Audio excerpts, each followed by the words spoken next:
and welcome back to the Citizen channel. I hope you're all staying safe and well. And our part two, yes, a two-parter, the final part of managing City. And we're looking at Mel Machin, 87 to 89, of course. So we got last time in part one. Please check that out if you've not watched it. Don't be watching this without watching part one. You can, but much better if you watch part one as well. We'd finished just at the start of, the final bit of a season for Mel Machin. We'd just arrived at the start of season 89-90 with City, of course, back in Division 1. And Mel would witness joy and despair in his final 4 months as City manager. So we'll have a look at that. Please, if you are new to the channel, push that subscribe button, push bell notifications. Everything City past and present, of course. It'd be great to have you on board. Spread the word. Share your thoughts. Share your memories as well. It'd be great to have you. Have your thoughts on Mel Machin, all these seasons that we've been talking about. And if you can, guys, just give us a little like, just give us a thumbs up. That'd be most appreciated. Yeah, arguably, the second highlight of Machin's tenure after that 10-1 we talked about, of course, in part one, wasn't possibly the promotion, was probably the Main Road massacre, as City sat third bottom of the table with 4 points from 6 games. United visitors on the 23rd of September, didn't they, 1989. Mel was adamant at the time that it was a false position, third bottom, and despite defeat, City were playing well. The 111th derby finished 5-1, of course. Machin was the messiah all of a sudden. City had hit gold. This was the start of a new dawn.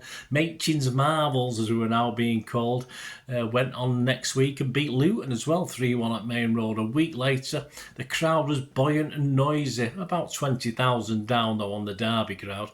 But Machin's time, sadly, would soon be up after 3 consecutive defeats on November 11th, a shocking 6-0 at Derby, which Mel said, "It will live in our minds for the rest of our days." I forgot all about it, in fairness. The schoolboy errors had gone, but Mel now calls City's performance kindergarten stuff.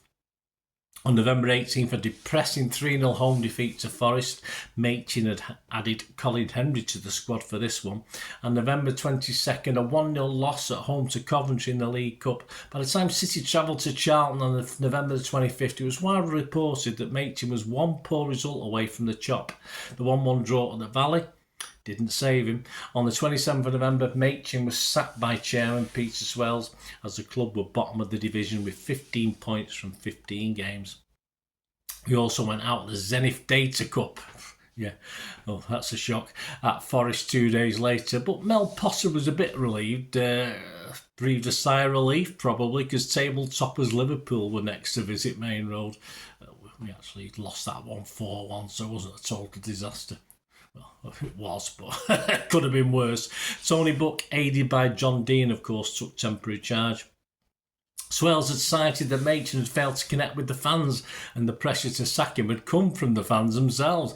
This was probably incorrect. Machin frustrated the fans, he certainly did, with some of his team selections, but if someone had to go, the fans almost to a man would have preferred it to be Swales himself.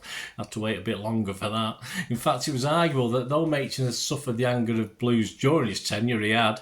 We were a little bit too defensive at times, despite having a good attacking flair on the pitch.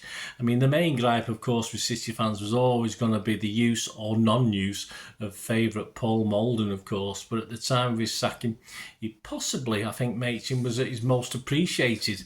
He just got his promotion, so he was probably okay at that time. But so Swales may have been right 12 months earlier, but certainly not at this point in time. As a snapshot of this, I'll go over to the City fans. I like to do this from time to time. Blueprint we're looking at today. Issue 9 from December 89 with a great image of Swales. There's a picture up there with an axe and poor old Mel beheaded. Titled, "Very Few Chopping Days Till Christmas." See what they did there? I have to admit, Blueprint weren't always, like many zines, and fans were not always sympathetic to Machin. They even had a feature called Farmer Mel, which took a light-hearted poke at goings on under Farmer Mel and Squire Swales at the main estate. See what he did there? But over to this little Devil's Advocate feature in issue 9, a piece entitled "Machin, the Best of a Bad Job." Mel Machin has gone. Peter Swell's directorate are preparing to wash the blood from their hands in the tide of support which called for the removal of the manager towards the end of last season. Official communiques from Main Road will confirm that Mr Machin has been sacrificed because of his enduring unpopularity with sections of the crowd.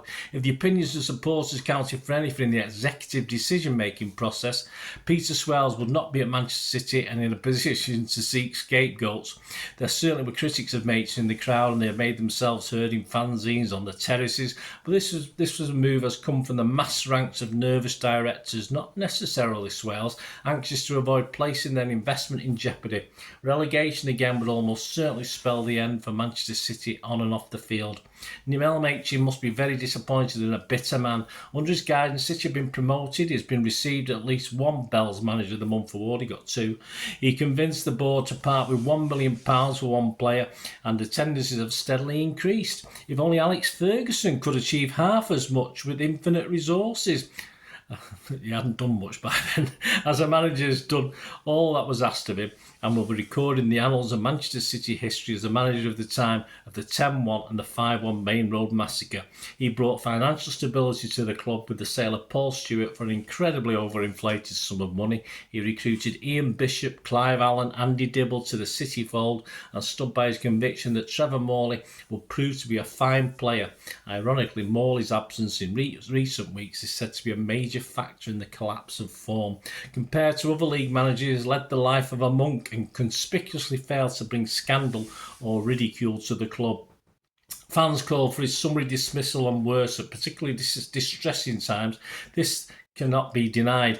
Machin Baton has been deafening by its silence this season, though despite an appalling run of results, it could be argued that it was beginning to become accepted. This struggle for acceptance was hampered by 2 major considerations: his reluctance to embrace the PR aspects of the post and his media-shy inarticulacy and what the fans perceive to be mismanagement, the Maldon affair. The first point cannot be solely attributed to Mel Machin's personal failings. Swells employed him before he had experience in the management field, and I wish to say that cameragenic team bosses are to any extent preferable. Of the Maldon affair, it can be said that Machin was contracted to back his own judgment, and this is what he did. It's been revealed that Swells asked Mel Machin to resign, but he refused leaving City. He said, "I leave Main Road with my conscience clear. The club are in a far healthier position than when I arrived, both financially as well as from a playing point of view. What do they want? Good question." Perhaps Peter Swells would like to reflect that he cannot appoint another managerial team which does not bring the successes so often promised and so seldom delivered. At the time of writing, the 27th of November 1989, no successor has been chosen. Rumours are rife and expectations tending to be pessimistic. Don Howe and Dave Bassett have been mentioned in dispatches. We could live to regret the passing of that quiet, unassuming man from East Anglia. This period could be a very unhappy watershed in the history of Manchester City. Yeah, we might be going back to Blueprint. My thanks to them just before we end. His City stats, he had a 45.38% win percentage. He'd played 130 games under Mel. We'd won 59, drawn 27 and lost 44. We scored 225 goals and let in 179, so not too bad. At City, well, a certain Howard Kendall rocked up, didn't he? And Mel Machin, well, he never quite made it into the annals of top-class management. He managed Barnsley until 1993, then after a brief stint as scout for West Ham, Spurs and Liverpool, he joined Bournemouth until the year 2000 when he was moved upstairs or kicked upstairs to become director of football. He was tempted briefly back into managing by second division Huddersfield in 2003, but failed to keep them up, and they parted ways. Mel Machin left with some great memories. I personally would say, with my 2 eldest, Leanne and Mark, at those years, witnessed most the good and the bad, including the 5-1 Main Road massacre, which we lived off for many years. Of course, the 10-1 against Huddersfield was a great moment in time. And of course, none of us could forget the 88-89 season. And that climax, that game at Bournemouth, the one we were winning 3-0 and we drew 3-3 with a last-minute penalty. And, of course, the draw to clinch promotion at Bradford. You can never really forget that season. And so back to Blueprint and the back page entitled Mel's Way. Of course, you're supposed to sing it to the The printing's a little bit dodgy, so just bear with me. To the classic tune My Way. I'll try not to sing too much, but this is Mel's Way in Blueprint. And now the end is near, and so I face the thing that I face, my friends, question mark. I'll say it's that's right. I'll state my case, of which I'm certain. Regrets, I've had a few. But then again, too few to, I did what I had to do. The boy Malden is too slow.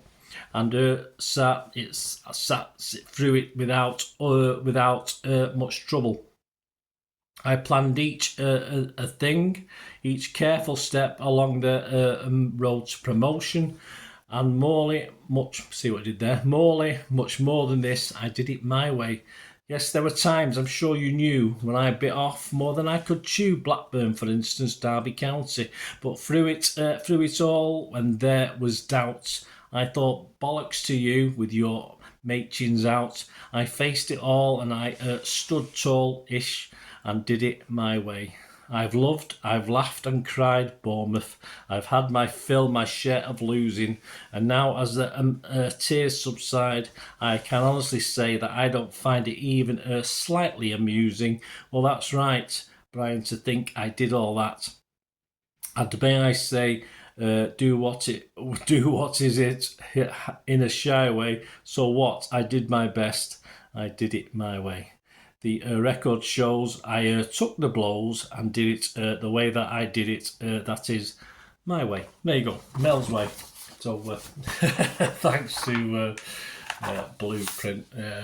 Yes, and as I'm recording this, just been notified of the demise of King of the Kippax, which is doing its last issue, the next issue that as I'm recording this vlog. So yeah, fanzines, brilliant stuff. Thanks to Blueprint anyway. So there you go. Thanks, Blueprint. Thanks, Mel. Yeah, you had your moments, and City had our moments, and I hope I can only thank him, really. I mean, it was a key. As I say, the kids were going, they enjoyed it. The first time they ever went to Old Trafford for the a friendly match, wasn't it, at the time?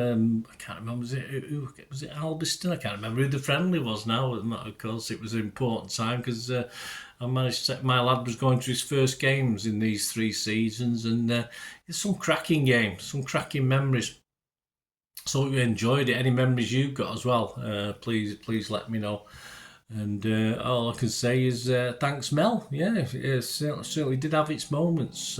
Share your memories. Great to hear from you. Until we meet again, that's one thing, don't I? I'm not going to start singing My Way or anything like that. Sorry about that. But yeah, it was quite funny. Until we meet again, that's one thing, don't I? Please stay safe, Blues. Come on, City. Bye for now.